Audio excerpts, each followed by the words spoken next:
Video के अंदर हम लोगों ने डिकोडर वाला टॉपिक स्टार्ट किया था, तो उसमें हमने सबसे पहली चीज ये देखी कि डिकोडर जो होता है इंटरनली एक डीमल्टीप्लेक्सर की तरह ही होता है।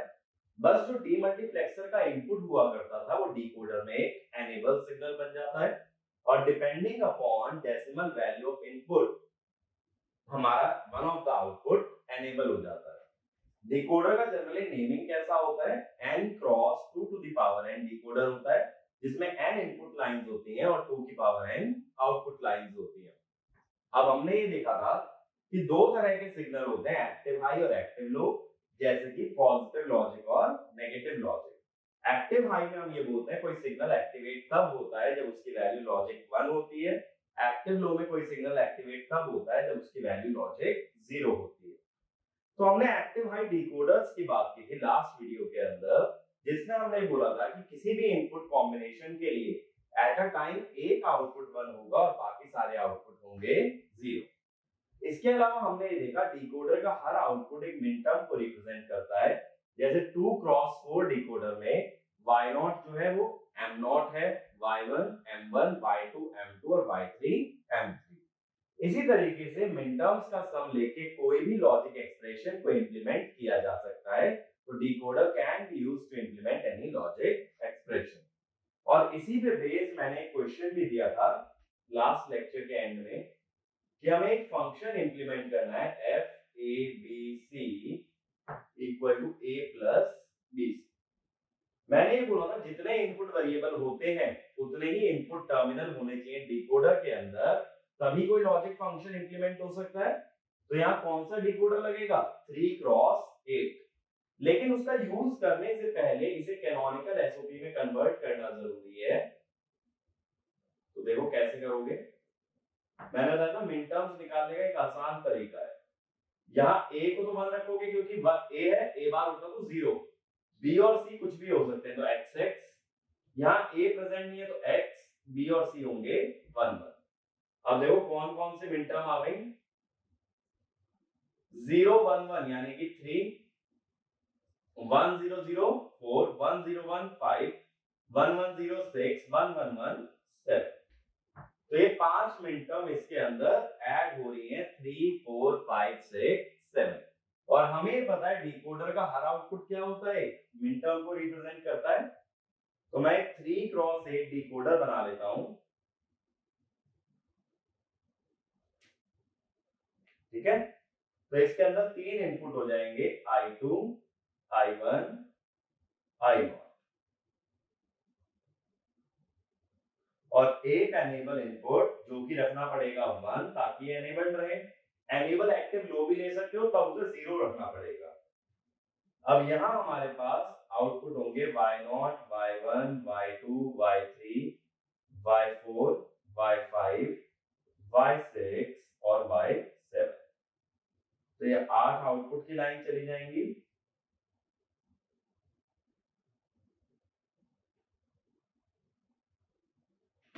ठीक है। अब हमें क्या पता है इसमें से 5 मिन टर्म्स को हमें ऐड करना है। तो देखो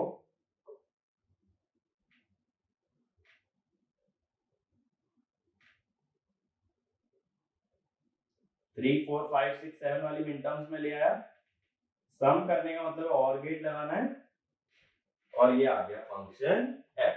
ठीक है। तो हमेशा क्या करना, कोई भी लॉजिक फंक्शन दिया है उसे एज अ सम ऑफ मिन टर्म्स एक्सप्रेस कर लो और जो मिन टर्म्स लॉजिक एक्सप्रेशन में आ रही हैं उनके आगे क्या लग जाएगा, एक और गेट। ठीक बात है। तो इस तरह से जो हमने लास्ट क्लास में क्वेश्चन लिया था उसका सॉल्यूशन ये होगा और ये फाइनल फिगर हम लोग ड्रॉ करेंगे। इनपुट्स पे मार्क कर दोगे a b और c। ठीक है, ये 3 इनपुट आ जाएंगे। अब आगे चलते हैं। ये तो हो गया लास्ट क्लास में जो क्वेश्चन दिया था उसकी बात। अब आगे नेक्स्ट टॉपिक स्टार्ट करते हैं। जैसा मैंने लास्ट वीडियो के अंदर बोला था, इस वीडियो में हम बात करेंगे एक्टिव लो डिकोडर की। एक्टिव लो डिकोडर का मतलब क्या होता है, जिसके आउटपुट्स क्या होने चाहिए, एक्टिव लो आउटपुट होने चाहिए। एक्टिव लो का मतलब कोई आउटपुट एक्टिव होने का मतलब है वो आउटपुट 0 जाएगा। ठीक है। तो इसमें नेक्स्ट स्पेलिंग डालना, active low decoder, active low decoder, तो इसमें लिखना inactive low decoder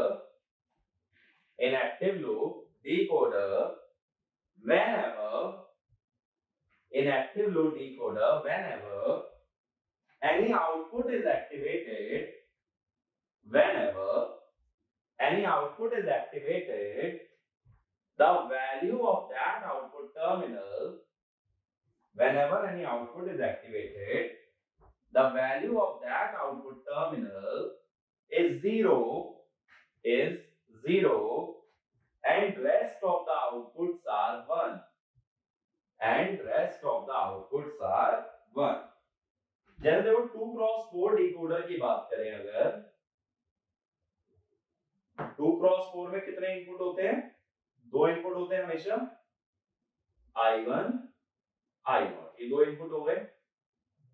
अब एक्टिव लो के लिए ये मान लो कि एनेबल सिग्नल भी सपोज एक्टिव लो ले रहा हूं, तो यहां क्या लिखूंगा? एनेबल बार, या इसको चिप सिलेक्ट भी बोलते हैं, तो CS बार। कितने आउटपुट होंगे? 4 output, Y0, Y1, Y2, Y। लेकिन एक्टिव लो है तो इनके आगे बबल दिखाओगे। मैंने ये चीज पहले भी बताई थी, एक्टिव लो वाले के आगे क्या दिखाया जाता है? बबल दिखाते हैं। अब बबल को देखो कैसे समझ सकते हो? बबल का मतलब होता है इन्वर्जन, ठीक है? बबल का मतलब क्या होता है? इन्वर्जन। तो दो इनपुट दिखा देता हूं, इस सर्किट को थोड़ा और ओपन करके मैं बना रहा हूं। यहां है एनेबल बार। अभी जो आउटपुट लिए है ना, Y0, Y1, Y2, Y, bubble लगा है, इसका मतलब इसके आगे इन्वर्टर लगा है। ये बात समझ आ रही है? इन्वर्टर लगाने से क्या होगा? देखो पहले हम बोल रहे थे एक आउटपुट 1 और बाकी के सारे 0। एक्टिव हाई में ये बोल रहा ना, एक आउटपुट 1 और बाकी के सारे 0। अब कॉम्प्लीमेंट ले लो इसका, या इन्वर्जन कर दो, तो क्या बोलोगे? एक आउटपुट 0 और बाकी के सारे 1। ठीक है? यही फंडा होता है एक्टिव लो का, कि एट अ टाइम एक आउटपुट 0 रहता है और बाकी के सभी आउटपुट 1 हो जाते हैं। अब देखो हमने ये बोला था एक्टिव हाई में हर आउटपुट एक मिनटर्म को रिप्रेजेंट करता है, यानी Y0 पे क्या मिल रहा था? मिनटर्म 0, Y1 पे मिनटर्म 1, मिनटर्म 2, मिनटर्म 3। लेकिन अब आगे क्या लग गया? इन्वर्टर। और हमें पता है मिनटर्म का कॉम्प्लीमेंट क्या होता है? It is equal to max term. तो ये हो गया M1, M2, M3। तो जैसे एक्टिव हाई डिकोडर में हर आउटपुट एक मिनटर्म को रिप्रेजेंट करता है, ऐसे ही एक्टिव लो में हर आउटपुट क्या रिप्रेजेंट करता है? Max term. तो जैसे एक्टिव हाई में कोई भी एसओपी एक्सप्रेशन इंप्लीमेंट किया जा सकता है, ऐसे ही एक्टिव लो में कोई भी पीओएस एक्सप्रेशन को इंप्लीमेंट कर सकते हैं। तो इसमें एक पॉइंट लिखना, इन active low decoder all the outputs are complement of, in active low decoder all the outputs are complement of active high decoder, and hence each output in active low decoder, each output in active low decoder represents a max term, अब देखो अगर इसकी truth table बनाए, एक input है enable बार, दो input है I1, I0, और चार आउटपुट है Y3, Y2, Y1, Y0। ठीक है? एनेबल को या डिकोडर को एनेबल करने के लिए, एनेबल कैसा है? यहाँ पे एक्टिव लो सिग्नल है, यानी 0 पे एनेबल करेगा। तो अगर एनेबल को 1 रख दिया गया तो डिकोडर एनेबल नहीं होगा, और डिकोडर एनेबल नहीं होगा तो सारे आउटपुट क्या आएंगे? 1। सभी 1 आने का मतलब सब है डीएक्टिव। एक्टिव लो का क्या मतलब है? कि एक्टिव तब होगा जब कोई सिग्नल लो होगा। तो एक्टिव लो होने का मतलब है कि कोई भी आउटपुट एनेबल तब होता है जब वो 0 होता है। तो हमने क्या कर रखा है? डिकोडर को डिसेबल कर रखा है। सारे आउटपुट डिसेबल किस वैल्यू पे होंगे 1 पे, एनेबल किस पे होंगे 0 पे। अब मान लो एनेबल 0 कर दिया तो डिकोडर एनेबल हो गया। अब ये 4 कॉम्बिनेशन ले सकता है इनपुट के 1, ठीक है, 2 इनपुट के 4 कॉम्बिनेशन आ सकते हैं 0 0 0 1 1 0 और 1 1, लेकिन उसके लिए डिकोडर को एनेबल करना जरूरी है। 0 0 पे कौन सा आउटपुट सिलेक्ट होगा y0, तो y0 क्या हो जाएगा 0 हो जाएगा, ठीक है। 0 1 पे कौन सिलेक्ट होगा y1, तो y1 हो गया 0, बाकी सभी 1 1 0 पे y2 और 1 1 पे y3, ठीक है। तो एक्टिव लो के अंदर एक समय पे एक आउटपुट 0 होता है और बाकी के सारे 1 होते हैं। अब देखो जीरोस की टर्म में जो एक्सप्रेशन लिखते हैं उसे बोलते हैं पीओएस। तो y0 0 कहां पे है 0 वाली वैल्यू पे, तो इसको क्या लिखोगे a प्लस बी या i1 प्लस i0। ऐसी y1 किस पे है 0 0 1 वाले पे, 0 1 वाले का मतलब क्या है i1 प्लस i0 बार। मैक्स टर्म लिखते हुए क्या करना पड़ता है 1 को 0 बनाना पड़ता है, तो i0 1 है तो उसका क्या ले लिया बार। y2 क्या होगा 1 0 पे है तो i1 बार प्लस i0, y3 1 1 पे है i1 बार प्लस i0 बार। तो ये है max term 0, max term 1, max term 2, max term 3। तो हम लोग यही बोल रहे हैं कि ये एक्टिव लो डिकोडर का हर आउटपुट क्या रिप्रेजेंट करता है मैक्स टर्म को रिप्रेजेंट करता है। तो जैसे एक्टिव हाई डिकोडर में कोई एसओपी एक्सप्रेशन बन सकता है, ऐसे एक्टिव लो में कोई भी पीओएस एक्सप्रेशन बन सकता है। तो एक बार ये पॉइंट लिख लो, in active high decoder any SOP expression can be implemented in active high decoder. Any SOP expression can be implemented, and in active low decoder, any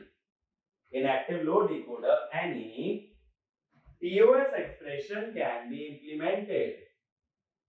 Any POS expression can be implemented, ठीक है। तो अब एक question लिखना इस पे। Question ऐसा लिखो, which LED will glow, which LED will glow। देखो इसी टाइप का कुछ क्वेश्चन हमने एक्टिव हाई में भी देखा था, लेकिन अब ध्यान देना अब की बार मैंने एलईडीज को उल्टा कर दिया है। देखो किसी भी डायोड को फॉरवर्ड बायस करने के लिए क्या चाहिए होता है कि उसके एनोड पे हाई वोल्टेज लगे और कैथोड पे लो वोल्टेज लगे, सही बात है। यही तो चाहते हो, फॉरवर्ड बायस करने के लिए एनोड पे ज्यादा वोल्टेज हो और कैथोड पे कम।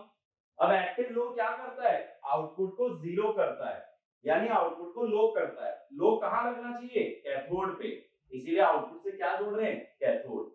ऐसे एक्टिव हाई में आउटपुट क्या होता है हाई होता है, हाई कहां लगना चाहिए एनोड पे, तो आउटपुट से क्या जोड़ रहे थे एनोड, ठीक है। अब कनेक्शन हमें कुछ ऐसा गिवन है, ठीक है, यहां है 1। अब सबसे पहली चीज देखो, एनेबल बार को ग्राउंड किया है। अगर एनेबल बार को 0 किया है इसका मतलब है डिकोडर एनेबल हो गया, ठीक है। एक्टिव लो को एनेबल करने के लिए क्या देना पड़ता है 0। और डिकोडर एनेबल हो गया तो इनपुट देखो i1 i0 क्या लगा है 1 0, तो 1 0 का मतलब डेसिमल में क्या होता है 2 होता है, 2 ऑन अ बेस ऑफ 10। तो कौन सा आउटपुट एनेबल होगा y2, y2 एनेबल्ड हो गया, इसका मतलब y2 क्या हो जाएगा 0। तो दूसरी वाली एलईडी को देखो, इसके कैथोड पे 0 लग रहा है, एनोड पे हाई लग रहा है, बाकी कोई भी आउटपुट क्या रहेगा 1। 1 का मतलब है हाई वोल्टेज, दोनों तरफ हाई वोल्टेज है तो ये फॉरवर्ड बायस नहीं हो सकता। लेकिन इसमें एनोड पे हाई कैथोड पे लो, तो ये फॉरवर्ड बायस हो गया, ये वाली एलईडी हमारी ग्लो कर जाएगी, ठीक है। तो ये ध्यान रखो, एक्टिव लो आउटपुट्स में एलईडी का क्या जोड़ा जाता है, कैथोड, और एक्टिव हाई में क्या जोड़ा जाता है, एनोड। ठीक है, ऐसे नेक्स्ट क्वेश्चन लिखना, find the output of the circuit, find the output of the circuit। ठीक है,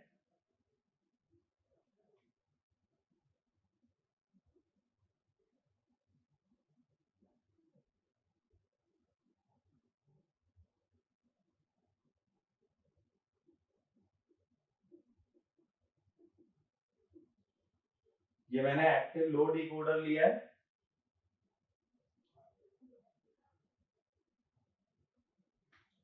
अब मैं क्या कर रहा हूं, देखो Y1 और Y2 पे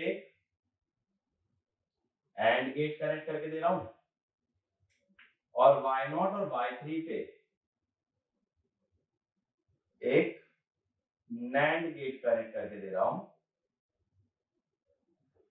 अब मुझे जानना है क्या आउटपुट आता है दोनों लॉजिक गेट का। ठीक है, एक बार ट्राई करो वीडियो पॉज करके, फिर इसको कंटिन्यू करना।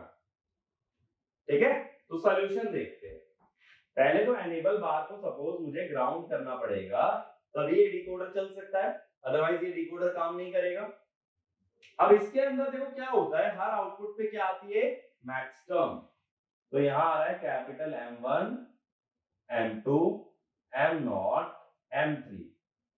तो अगर इसका आउटपुट F1 है, F1 क्या ले रहा है, एंड ले रहा है M1 और M2 का, तो इसको लिख सकते हो पाई M1, 2। और जो दूसरा आउटपुट है, सपोज वो F2 है, F2 क्या कर रहा है, M0 और M3 का एंड लेके बाहर ले रहा है, यानी नैंड ले रहा है। तो इसको अगर डी मॉर्गन लॉ लगाओगे, ये हो जाएगा, तो ये हो गया M0 प्लस M3। तो ये वाला एक्सप्रेशन हो गया POS, और ये हो गया SOP। यानी एंड गेट कैसा एक्सप्रेशन दे देता है, POS, और नैंड गेट कैसा एक्सप्रेशन दे देता है, SOP। तो वाला एक पॉइंट लिख लो, by connecting a AND gate at the output, by connecting a AND gate at the output of active low decoder, we get a POS expression,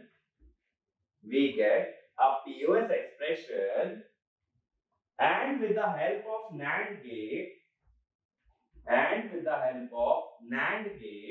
we get SOP expression.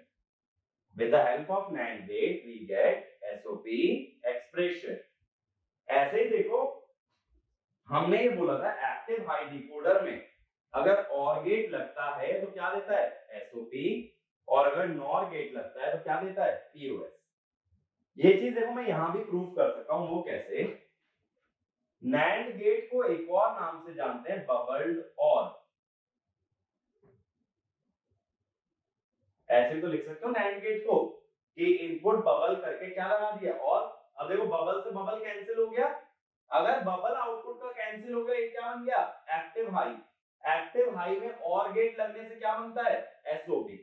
ठीक है, तो क्या हो सकता है, NAND गेट को replace कर दो इन्वर्टेड इनपुट OR या बबल्ड OR गेट से, तो बबल से बबल कट जाएगा, एक्टिव लो डिकोडर क्या बन जाएगा, एक्टिव हाई, और एक्टिव हाई पे OR गेट से क्या मिलता है, SOP।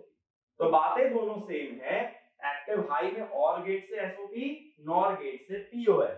ऐसे एक्टिव लो में AND गेट से POS, NAND गेट से SOP। ऐसे देखो अगला क्वेश्चन, अगर मैं यहां AND गेट की जगह OR गेट लगाता और यहां NOR गेट लगाता, अब क्या होता। अब देखो जो पहला एक्सप्रेशन आता वो M1 M2 का एंड ना आके वो क्या आता, M1 और M2 का और आता। ठीक है, तो यहां क्या लिखते हैं, M1 प्लस M2। अब M1 क्या होता है, देखो M1 होता है A plus B bar M2 होता है A bar plus B। A plus A बार और B प्लस B बार दोनों क्या होते हैं 1, तो ये क्या आ गया 1।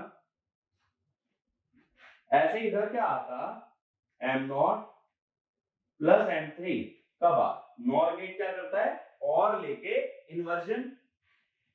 इसको अगर मैं डायरेक्ट लिखूं M0 का बार, डी मॉर्गन लॉ लगा रहा हूं, M3 का बार, M0 M3 दो मिनटर्म्स का प्रोडक्ट होता है 0। तो ये ध्यान रखो कि कभी भी दो मैक्स टर्म्स का अगर और ले लोगे तो वो हमेशा 1 आएगा, और दो मिन टर्म्स का अगर एंड ले लोगे वो हमेशा 0 आएगा। ये वाला भी पॉइंट लिखो।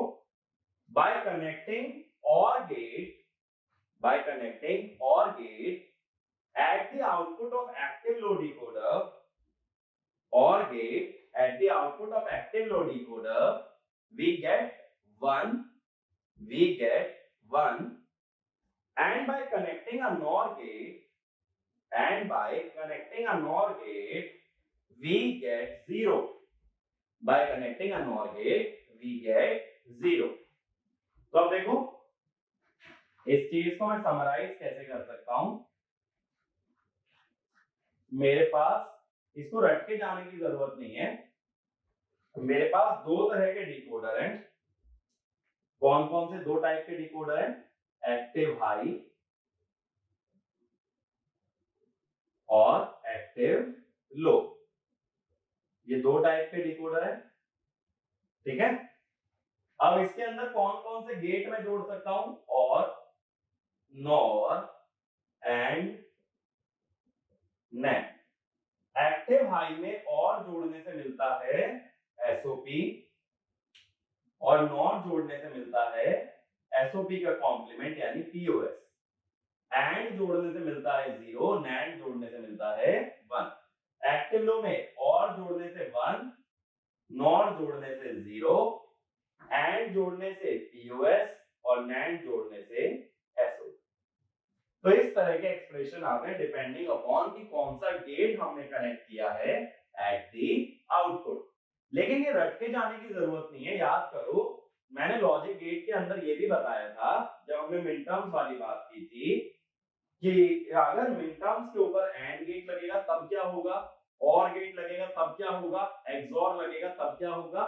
तो डिकोडर क्या है, डिकोडर के सभी आउटपुट क्या है, मिनटर्म या मैक्स टर्म। तो उनके ऊपर जो भी लॉजिक गेट लग रहा है उसके बारे में हम पहले ही पढ़ चुके हैं कि लॉजिक गेट अगर मिनटर्म या मैक्स टर्म पे लगाया जाए तो उसका इंपैक्ट देखने क्या मिलता है। मैंने बोला था और के अंदर सभी मिनटर्म्स का यूनियन होता है, एंड में इंटरसेक्शन होता है, जोर में अनकॉमन टर्म्स आ जाती हैं, ये सारी चीजें हमने डिस्कस की थी। तो सेम चीज यहां यूज होती है और कुछ भी नहीं, ठीक है। अब देखो एक क्वेश्चन जो मैंने पिछले वीडियो के अंदर दिया था, अगर same question active low decoder से पूछा जाए तो क्वेश्चन लिखो, implement f a b c equal to a plus bc using 3:8 active low decoder, 3:8 active low decoder. अब इसको हमने किसमें कन्वर्ट किया था, देखो हमने इसको मिन टर्म्स में कन्वर्ट कर लिया था, 1 xx x 1 1। तो कौन कौन सी मिन टर्म आ गई थी, 0 1 1 आ गई थी, 3 1 0 0 4 1 0 1 5 1 1 0 6 और 1 1 1 7। इसी को पीओएस में कैसे लिखोगे, तो जो मिन टर्म्स गायब होती है वो सारी क्या होती है, मैक्स टर्म 0 1 2। तो अगर पीओएस में आ गया तब इसे किससे इंप्लीमेंट कर सकते हो, एक्टिव लो डिकोडर से। अगर मिन टर्म में है तो एक्टिव हाई और मैक्स टर्म में है तो एक्टिव लो। तो तीन इनपुट होंगे, I2 I1 I0 A B C, और यहां एनेबल बार है। अगर डिकोडर को चलाना है तो एक्टिव लो को क्या रखोगे, 0, एक्टिव हाई होता तो क्या रखते, 1। अब इसमें 8 आउटपुट आएंगे, Y0 Y1 Y2 Y3 Y4 Y5 Y6 और Y7। 7। हर एक आउटपुट एक्टिव लो है तो एक बबल लगा के बाहर दिखा दो, क्योंकि एक्टिव लो डिकोडर का यूज कर रहे हो, ठीक है। लेकिन जैसा मैंने पहले बताया, एक्टिव लो एक्टिव हाई का एनेबल से कोई लेना देना नहीं होता। एनेबल मैंने मान लिया, एक्टिव लो, यहाँ एक्टिव हाई भी मान सकते हो। अब कौन कौन सी मैक्सिमम्स चाहिए, 0 1 2, उनका प्रोडक्ट करना है। तो प्रोडक्ट का मतलब क्या करना पड़ेगा, इसे एंड गेट में पास करना पड़ेगा, तो ये आ गया S, ठीक है। तो इस तरह से भी हम लोग बना सकते हैं सेम लॉजिक एक्सप्रेशन जो आज हमने एक्टिव हाई से बनाया था, वही एक्सप्रेशन एक्टिव लो से भी बन सकता है। बस ये ध्यान रखो, एक्टिव हाई में क्या यूज होता है, मिन टर्म, और एक्टिव लो में मैक्स टर्म। यानी एक्टिव हाई क्या देता है, एसओपी एक्सप्रेशन, और एक्टिव लो क्या देता है, पीओएस, ठीक है। अब देखो इसके अंदर 3:8 डिकोडर अलग से नहीं पढ़ रहे हैं, ये चीज तुम्हें अब क्लियर होनी चाहिए कि जब 3:8 एक्टिव लो डिकोडर की बात करूंगा तो 8 आउटपुट आएंगे, 8 में से एक समय पे एक 0 होगा और बाकी सारे क्या होंगे, 1, ठीक है। और हर एक आउटपुट क्या रिप्रेजेंट करेगा, एक मैक्स टर्म। तो इसके अंदर अलग से कोई थ्योरी नहीं है 3:8 में, जब जो 2:4 है उसी को आगे एक्सटेंड कर सकते हो, या एक कह दो जो 3:8 एक्टिव हाई में पड़ा था उसका कॉम्प्लीमेंट ले लिया और कुछ भी नहीं, ठीक है। एक और क्वेश्चन देखते हैं। अब क्वेश्चन कुछ ऐसा है, 3:8 एक डिकोडर दे रखा है, आउटपुट बताना है अगेन।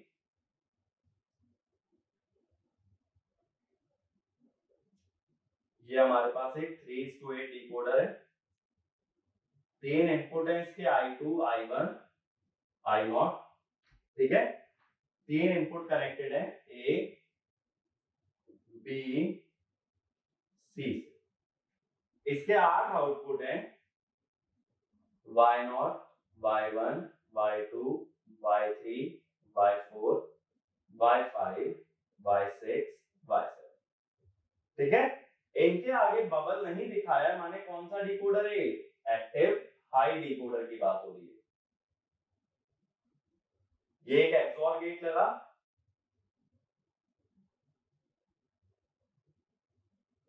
एक्सओर के आउटपुट को एक एक्सनॉर में पास किया गया,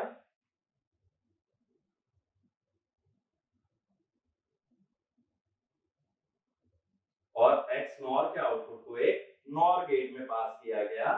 ये फंक्शन दिया है F1, ठीक है।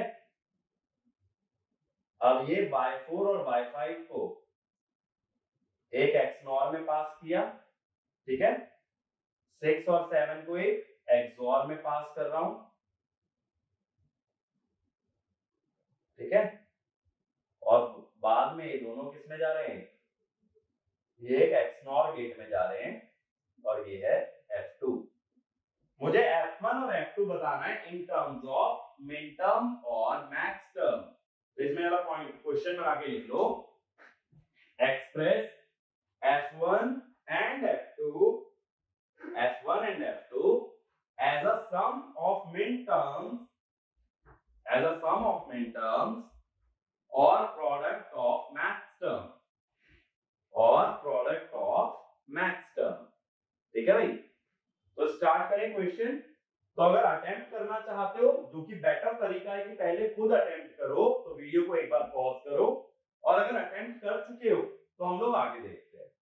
अब देखो y0 पे क्या मिलेगी, मिन टर्म m0, तो मैं लिख लेता हूं m1 m2 m3 m4 m5 m6 m7। अब मिन टर्म में जब लॉजिक गेट लगते हैं तो तुम्हें सिर्फ 3 लॉजिक गेट याद रखना है, एंड और एक्सओर। एंड में मैंने बोला था इंटरसेक्शन लेते हैं, और में यूनियन, एक्सओर में अनकॉमन टर्म्स, ठीक है। इसके अलावा किसी लॉजिक गेट पे मत जाओ, क्योंकि एंड का कॉम्प्लीमेंट है नैंड, और का कॉम्प्लीमेंट नॉर, और एक्सओर का कॉम्प्लीमेंट एक्सनॉर, ठीक है। अब देखो सबसे पहला एक्सओर है, M0 और M1 में अनकॉमन क्या है, दोनों ही इंडिविजुअल है ना, M0 और M1 कॉमन तो नहीं है। कहने का मतलब देखो, अगर मैं ऐसा कहता sigma M01 XOR with sigma M1, अब इसमें अनकॉमन क्या होता, अनकॉमन है 0 और 2, 1 तो कॉमन है ना, तो ये आ जाएगा। ठीक है, तो अनकॉमन देखना है। अब एक में मिन टर्म 0 है, एक में मिन टर्म 1 है, कॉमन तो कुछ भी नहीं है, तो दोनों ही आ जाएंगी सिग्मा m 0 1। अब देखो इसमें क्या करो, इस एक्सोर को चेंज कर लो, एक्स नॉर को ऐसे दिखा दो, एक्सोर प्लस नॉट। अब देखो एक है मिन टर्म 0 और 1, एक है 2, 0 1 और 2 में कुछ भी कॉमन नहीं है। अगर कुछ भी कॉमन नहीं है तो इधर क्या आ जाएगा, सिग्मा m 0 1 2। ठीक है, कॉमन मतलब जो मिन टर्म कॉमन होती है उसे हटा दिया जाता है और बाकी की मिन टर्म्स को लिख देते हैं। अब कॉम्प्लीमेंट का क्या मतलब है, देखो सिग्मा m 0 1 2 कॉम्प्लीमेंट, इसका मतलब m not plus m1 plus m2 complement, De Morgan law लगाओ, m not bar dot m1 bar dot m2 bar. Min term का कॉम्प्लीमेंट होता है मैक्स टर्म, तो सिग्मा m 0 1 2 का कॉम्प्लीमेंट हुआ कैपिटल M 0 1। या अगर इसे मिन टर्म में लिखना है तो बची हुई सारी मिन टर्म आ जाएंगी 3 4 5 6 7। यानी कभी कॉम्प्लीमेंट लेते हैं अगर, तो बची हुई टर्म्स जो आती हैं वो सारी किस में हो जाती हैं, कॉम्प्लीमेंट में। ठीक है, तो इस वाले पॉइंट को सपोज मैं बोल देता हूं x में क्या मिल जाएगा हमें, सिग्मा m 3 4 5 6 7 ये मिल गया। अब उसका m3 के साथ नॉर हो रहा है, नॉर का मतलब है और प्लस नॉट, तो x प्लस m3 बार। अब देखो x प्लस m3 और में यूनियन लेते हैं तो सारी मिन टर्म्स का यूनियन ले लो। अब 3 तो पहले ही प्रेजेंट है, 3 के साथ ही यूनियन ले रहे हो, तो यही आ जाएगा ना। यूनियन का मतलब होता है सारी दोनों में मिला के जितनी मिन टर्म्स है सबको कलेक्ट कर लो। तो ऊपर है 3 4 5 6 7, नीचे है 3, तो सारी मिला के क्या हुई 3 4 5 6 7। लेकिन इसका कॉम्प्लीमेंट है, कॉम्प्लीमेंट में बची हुई मिन टर्म आ जाती हैं, तो सिग्मा m 0 1 2। ठीक है, तो इसका आंसर क्या आ जाएगा, f1 की वैल्यू होगी सिग्मा m 0 1 2। अब ऐसे ही आगे चलते हैं, देखो यहाँ m4 और m5 का क्या है, एक्सनोर, तो एक्सोर क्या लेता है, अनकॉमन, 4 और 5 में कुछ भी कॉमन नहीं है, सिग्मा m 4 5 बार। बार लेने से क्या होता है, अगर ये सिग्नल में y लिखूं तो y क्या होगा, बार लेने से बची हुई सारी मिन टर्म्स लिखी जाती हैं 0 1 2 3 6 7। ठीक है, अब नीचे नीचे है एक्सोर, एक्सोर क्या लेता है, अनकॉमन, 6 और 7 में कुछ भी कॉमन नहीं है, तो यहां आ गया सिग्मा m 6 7। फिर है एक्सनोर, एक्सनोर में क्या होता है, एक्सोर प्लस नॉट। एक्सोर क्या करता है, अनकॉमन लेता है, नीचे है 6 7 और ऊपर है 0 1 2 3 6 7, f2 क्या होगा, अनकॉमन लो। देखो 6 7 6 7 दोनों में कॉमन है, तो अनकॉमन क्या हुए 0 1 2 3, ये अनकॉमन हुए, लेकिन इसका बार, अब बार लेने से बची हुई सारी मिन टर्म आती हैं 4 5 6 7। ठीक है, तो ये आंसर हो जाएगा, नीचे का आएगा सिग्मा 4 5 6 7, ऊपर आएगा सिग्मा m 0 1 2। ये बात क्लियर हुई। तो जोर क्या लेता है, अनकॉमन, और लेता है यूनियन, एंड लेता है इंटरसेक्शन। सिर्फ इतना याद रखो, बाकी कोई कॉम्प्लीमेंटेड गेट आता है तो उसमें क्या लगा दो, एक नॉर्मल गेट के आगे इन्वर्टर। इन्वर्टर क्या करता है, जो मिन टर्म्स एब्सेंट होती है उन्हीं को प्रोड्यूस कर देता है एक इन्वर्टर। ये वाला क्वेश्चन क्लियर हुआ। अब अगला लिखना, अगला हेडिंग डालो, implementation of multiplexer, implementation of multiplexer using a decoder, using a decoder। ठीक है, अब देखो क्या होता है, जैसे मान लो एक 4:1 मल्टीप्लेक्सर है, इसका आउटपुट कैसा आता है 4:1 मल्टीप्लेक्सर का? S1 बार, S0 बार, I0, S1 बार, S0, I1, S1, S0 बार, I2, S1, S0, I3। तो देखो जो I0, I1, I2, I3 के साथ टर्म्स हैं वो बेसिकली मिन टर्म्स हैं S1 और S0 की। देखो इसको ऐसे लिख सकते हो M0, I0, M1, I1, M2, I2, M3, I3। कहने का मतलब min term is multiplied with the input. अब मुझे क्या पता है, जब मैं डिकोडर लेता हूं, डिकोडर का हर आउटपुट मुझे क्या दे देता है? मिन टर्म दे देता है। तो ये मिन टर्म्स किससे बनाई जा सकती है? डिकोडर से। देखो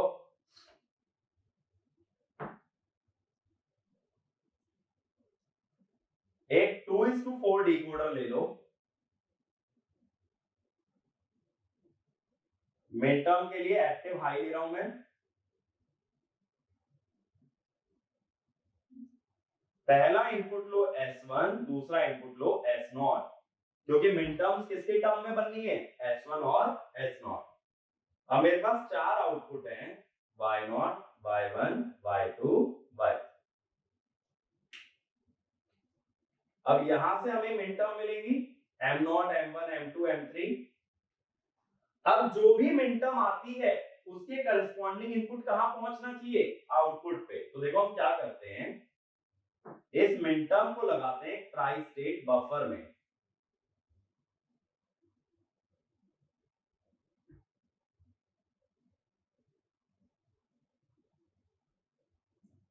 इसका कंसेप्ट अभी समझते हैं। ट्राई स्टेट बफर में पहले भी बता चुका हूं, ट्राई स्टेट बफर कुछ भी नहीं होता, सिग्नल को आगे भेज देता है अगर एनेबल हाई होता है और सिग्नल को रोक लेता है अगर एनेबल लो होता है। ठीक है, ये चार आउटपुट आ गए, इन चारों को कनेक्ट कर दिया सीधे वाई से। अब देखो इसमें क्या होगा, ट्राई स्टेट बफर में, ट्राई स्टेट बफर में हम क्या बोलते हैं, याद करो tristate buffer logic gate में पढ़ा था।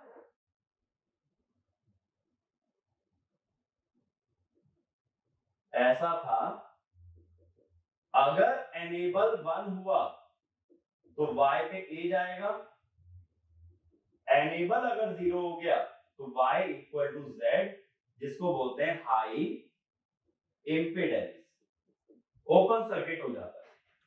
अब देखो S1 S0 के कॉम्बिनेशन से कोई एक आउटपुट हाई होगा एक समय पे, बाकी सारे क्या रहेंगे? लो। अगर बाकी के सभी लो रहेंगे यानी एक बफर एनेबल होगा, बाकी के सारे क्या रहेंगे? डिसेबल। और जो बफर एनेबल होगा वो करस्पॉन्डिंग आउटपुट कहां पहुंच जाएगा, सॉरी वो करस्पॉन्डिंग इनपुट कहां पहुंच जाएगा? आउटपुट पे। तेरा पॉइंट लिखो, for each combination of S1 and S0, for each combination of S1 and S0, only one output is high at a time, only one output is high at a time, and the corresponding buffer becomes enabled, and the corresponding buffer becomes enabled, due to which corresponding input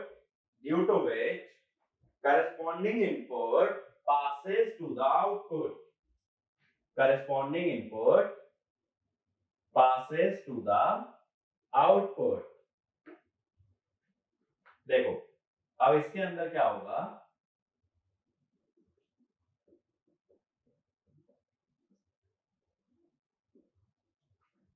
S1 S0 के कितने combination हो सकते हैं? चार, 0 0 0 1 1 0 और 1 1। 0 0 पे कौन सा आउटपुट हाई होगा? Y0, बाकी सारे क्या हो जाएंगे? लो हो जाएंगे। फिर 0 1 पे Y1, 10 पे y2 और 11 पे y3। अब जो आउटपुट हाई हुआ उसके वाला बफर हो जाएगा एनेबल। y0 हाई होने से ये पहला बफर एनेबल हो गया और आगे क्या चला गया i0। ठीक है, y1 वाला हाई होने से दूसरा बफर एनेबल हुआ, आगे गया i1, फिर तीसरा हुआ तो i2 और चौथा हुआ तो i3। तो यही तो मल्टीप्लेक्सर का काम होता है, एक particular input sorry select line के लिए एक इनपुट को आउटपुट पे भेज देना। ठीक है, तो यहाँ एंड गेट वगैरह यूज करने से बच गए, वरना इसको देख के दिमाग में क्या आता कि एंड गेट लगा लो, हर एक मिनटम का प्रोडक्ट ले लो इनपुट से और बाद में क्या लगा दो और गेट। लेकिन बफर से ये काम ज्यादा इजीली परफॉर्म हो सकता है। ठीक है, इससे नंबर ऑफ लॉजिक गेट तुम्हारे कम हो जाएंगे। अब इसका नेक्स्ट हेडिंग डालना implementation of higher order decoder using lower order decoder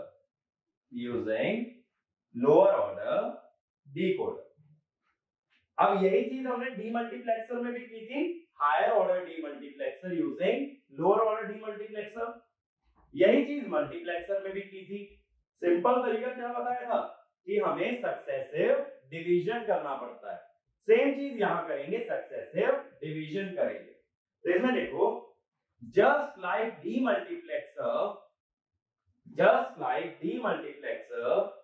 method of successive division, just like demultiplexer method of successive division is employed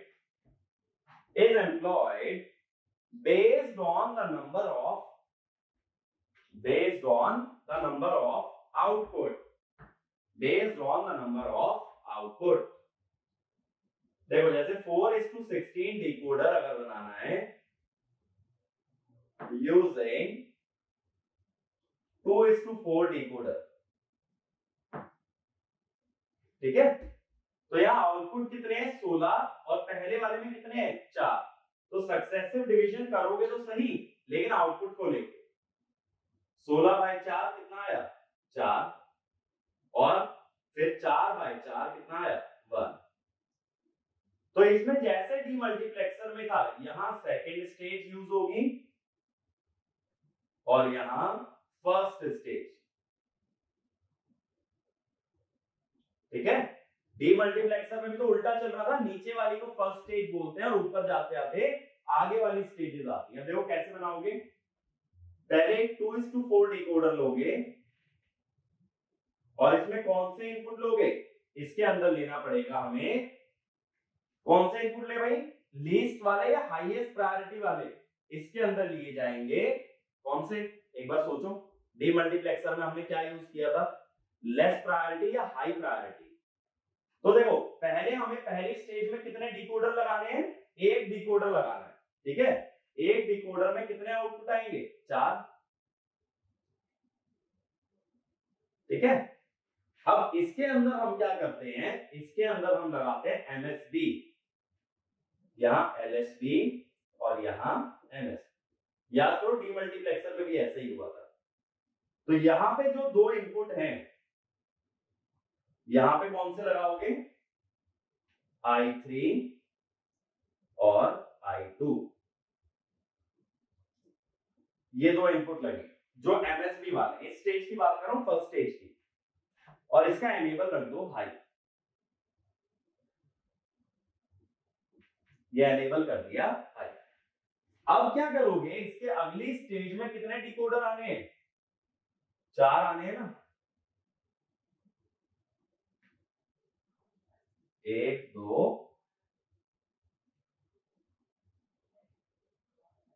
3 और ये 4।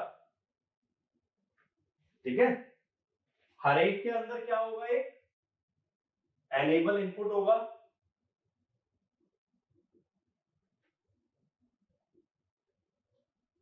अब हर एक के अंदर एक एनेबल इनपुट होगा, तो जो आउटपुट जा रहा है ना उसको एनेबल में भेज दो।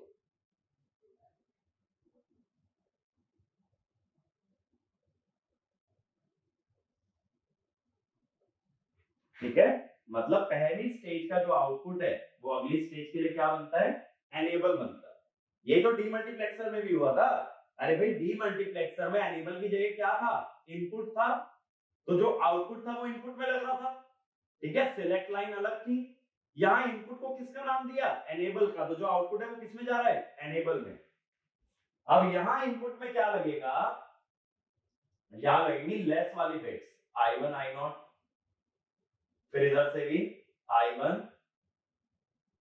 I0, इधर से भी I1 I0। पहले जो इनपुट से डीमल्टीप्लेक्सर में इन्हें सिलेक्ट लाइन बोला जाता था, ये मैंने लास्ट वीडियो के अंदर बताया भी था। अब देखो यहाँ आउटपुट कैसे मिलेंगे, Y0 Y1 Y2 Y3 Y4 Y5 Y6 और Y7, फिर Y8 Y9 Y10 Y11 Y12 Y13 Y14 Y15। तो 0 से 15 तक आउटपुट आ गए, इसका मतलब 16 आउटपुट हमें मिल चुके हैं। तो डिजाइनिंग डीमल्टीप्लेक्सर की तरह ही है, बट फर्क इतना है कि वहां एनेबल को इनपुट का नाम देते थे, तो पहली स्टेज का आउटपुट किसमें जाता था, इनपुट में, और इनपुट को किसका नाम देते थे, सिलेक्ट लाइन का। तो यहाँ इनपुट क्या है, सिलेक्ट लाइन है डीमल्टीप्लेक्सर की, और एनेबल क्या है, इनपुट है।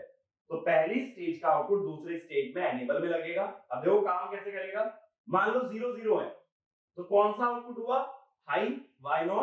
Y0 के हिसाब से पहला डिकोडर एनेबल हो गया। अब 0 0 होगा तो Y0, 0 1 होगा तो Y1, 0 1 0 होगा तो Y2, 1 1 होगा तो Y3। तो ओवरऑल क्या हुआ, ये दोनों 0 0 थे, 0 0 0 0 तो Y0, 0 0 0 1 Y1, 0 0 1 0 Y2, 0 0 1 1 Y3। 0 1 होता, अगर 0 1 होता तो Y1 एनेबल होता, Y1 एनेबल होता तो सेकंड डिकोडर एनेबल होता। अगर वो 0 1 0 0 क्या आया, Y4, 0 1 0 1 Y5, 0 1 1 0 Y6, 0 1 1 1 Y7, इस तरह से। ठीक है, तो एमएसबी के हिसाब से ये सिलेक्ट करना है कि अगली स्टेज का कौन सा डिकोडर एनेबल होगा, और उसी हिसाब से हमारा आउटपुट मिल जाएगा। ठीक है, लेकिन देखो इसमें एक खासियत क्या थी कि हर स्टेज पे डिवीजन क्या आ रहा था, एक इंटीजर आ रहा था। लेकिन हमने मल्टीप्लेक्सर के अंदर भी ये बात देखी थी, ऐसा जरूरी नहीं हर एक डिवीजन एक इंटीजर वैल्यू दे, फ्रैक्शन भी तो आ सकती है। तो इसमें लिखना, if the division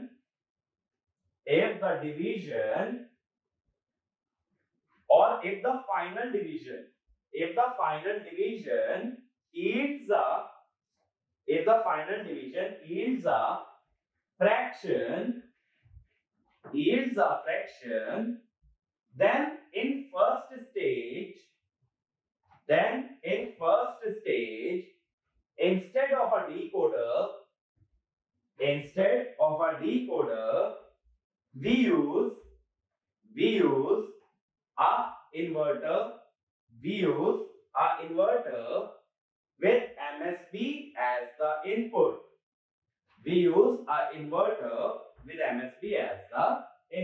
तो एक एग्जांपल लेते हैं, देखो जैसे 4:16 की जगह इधर होगा 3:8। तो पहले 8/4 करते कितना आता, 2 आता, फिर 2/4 जब करते तो ये 0.5 आता। अब अगर ये फ्रैक्शन आ गया, इंटीजर नहीं आया, तो पहली स्टेज में डिकोडर का नहीं बल्कि किसका यूज होगा, नॉट गेट का। अब वो देखो कैसे, सेकंड स्टेज ड्रॉ कर लो।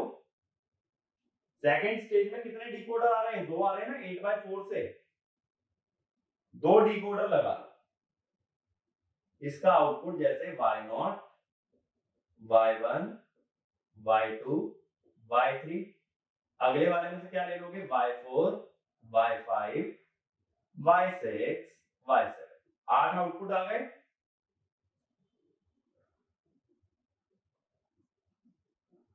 अब इनके इनपुट्स होंगे I1 I0 I1 I, तो इनपुट जो है नीचे वाली बिट्स दोगे जैसा मैंने लिखा हुआ भी है LSB, तो B C। अब क्या होगा, पहले हम MSB को एक डिकोडर में दे रहे थे पिछले एग्जांपल के अंदर, बट इस बार MSB को डिकोडर में नहीं दोगे। क्या करोगे, MSB एज इट इज ले लो, इसको यहां एनेबल में पास करो। अब देखो, अगर A 0 है, अगर A 0 है तो यहां 0 गया, ये वाला डिसेबल हो गया, यहां 1 गया तो पहला डिकोडर एनेबल हो गया, A को 0 रखा है। अब 0 0 पे क्या आएगा, Y0, 0 1 पे Y1, 1 0 पे Y2 और 1 1 पे Y3। लेकिन A तो 0 था ना, तो इफेक्टिवली क्या बना, 0 0 0 पे Y0, 0 0 1 पे Y1, 0 1 0 पे Y2 और 0 1 1 पे Y3। अब देखो A 1 होता अगर, तो यहां 0 जाता तो ये वाला डिसेबल हो गया, और 1 होने से नीचे वाला एनेबल हो गया। अब देखो 1 0 0 कौन एनेबल हुआ, Y4, 1 0 1 Y5, 1 1 0 Y6, 1 1 1 Y7। तो आ गए सारे कॉम्बिनेशन सही। तो इसका मतलब जब कभी फ्रैक्शन में आए तो पहली स्टेज में इन्वर्टर लगाना, ना कि डिकोडर। ठीक है, ऐसे ही एक अगला क्वेश्चन ट्राई करो, implement 4:16 decoder using 3:8 decoder. Implement 4:16 decoder using 3:8 decoder. ठीक है, अब देखो, पहले ट्राई करो फिर सॉल्यूशन देखना। तो मैं सॉल्यूशन स्टार्ट कर रहा हूं। 16 को 8 से डिवाइड करते 2 आता, फिर 2 को 8 से डिवाइड करते आता 0.25। तो ये तो हुई सेकंड स्टेज, ये हुई फर्स्ट स्टेज। यहां लगेगी LSB, यहां लगेगी MSB। ठीक है, अब हमें सेकंड स्टेज में दो 3x8 के डिकोडर लेने हैं। तो मैं दो बॉक्सेस बना लेता हूं, दोनों में कितने कितने आउटपुट होंगे, 8 आउटपुट होंगे हर एक में। तो Y0, Y1, Y2, Y3, Y4, Y5, Y6 और Y7, ऐसे ही Y8, Y9, Y10, Y11, Y12, Y13, Y14, Y15। या एनेबल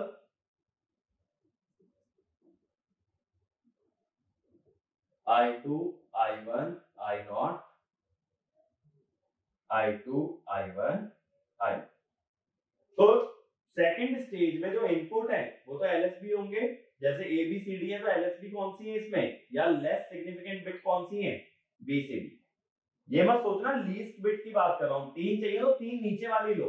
3 नीचे वाली कौन सी है, B, C और D। ऊपर वाली कौन सी है, A। अब मैंने बोला MSB को एज इट इज यूज करना होता है, तो पहले के अंदर इन्वर्टर के थ्रू जाएगी, दूसरे के अंदर डायरेक्टली चली गई, ये हो गया A। अब देखो, A को 0 रखूंगा तो पहला डिकोडर चलेगा, A को 1 रखूंगा तो दूसरा डिकोडर चलेगा। तो पहला डिकोडर अगर चलता है 0 0 0 पे Y0, 0 0 0 1 पे Y1, इस तरह से आएगा। 1 रखोगे तो 1 0 0 पे Y8, 1 0 0 1 पे Y9। तो इस तरह से हमारे 16 आउटपुट बन जाएंगे। पर ये ध्यान रखो, जब लास्ट स्टेज में फ्रैक्शन आता है, सॉरी लास्ट डिवीजन में फ्रैक्शन आता है, तो नॉट गेट का यूज करते हैं। अब देखो इसको जनरलाइज कर देते हैं, तो इसमें लिखना to implement n is to 2 to the power n decoder, यहां से देख के लिखो n is to 2 to the power n decoder using n minus 1 is to 2 to the power n minus 1 decoder, n minus 1 is to 2 to the power n minus 1 decoder. देखो 4 is to 16, 4 minus 1 3 is to 8 decoder. In the first stage, no decoder is connected. In the first stage, no decoder is connected, but we use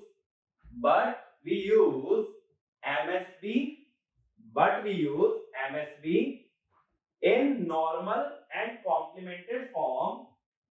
We use MSB in normal and complemented form to enable the two decoders in the second stage. So MSB is used as enable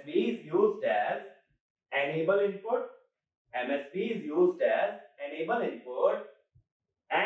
rest of the bits are used as input to the decoder.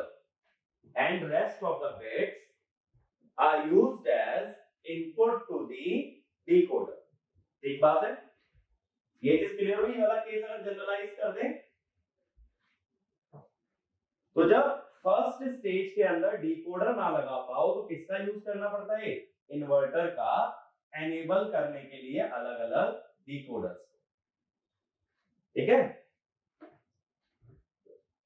अब देखो एक चीज समझते हैं जिसपे कि मैं question देने वाला हूं, होमवर्क क्वेश्चन। 7 segment coding.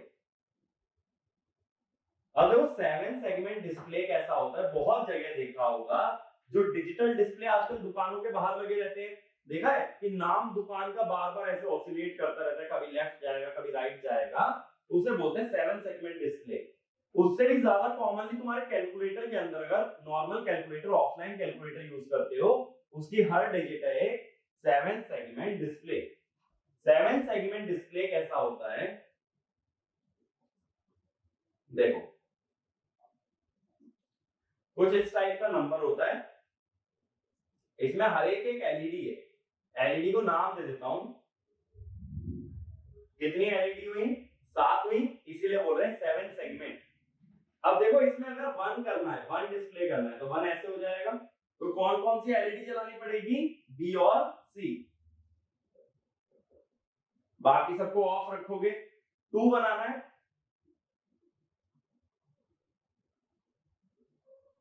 तो 2 में कौन कौन चल रहा है? ए, बी, जी, ई, डी।